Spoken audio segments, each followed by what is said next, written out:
We can make the observation that two objects will attract if they are oppositely charged, whereas two objects will repel if they are like charged, so two negatives or two positives. The next question that might come up is, well, by how much do the charges attract or repel? And we can answer this question with Coulomb's law. Coulomb's law gives us the magnitude of the electrostatic force causing our objects to either attract or repel. It's equal to a constant, often written just as k, times the charge of one of the objects times the charge of the other object, all over the distance between them squared. This does not answer the question, though, of why are the charges attracting or repelling.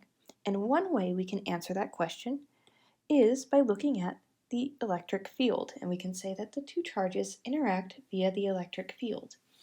And the idea is that one of the charges creates this thing called an electric field. For a positively charged object, it creates an electric field that points away from it. A negative object would create an electric field that points towards it. The magnitude of this electric field for a point charge is again a constant, which we often write as k, times the charge all over the distance away from it squared.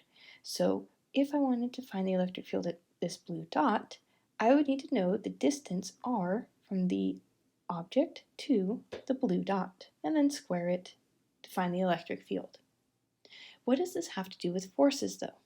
So if we have a second charge, right, with this orange dot, and I bring it in the vicinity of the first, it will interact with the first one through the electric field.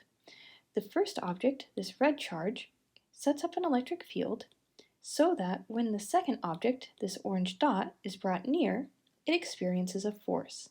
And the magnitude of that force is equal to Q, the charge of my orange object, times the electric field set up by that original charge, which in this example is equal to this equation. The direction of the force is such that if my orange charge is positive, the force will be in the same direction as the electric field. If this orange object is negatively charged, the force will be in the opposite direction of the electric field.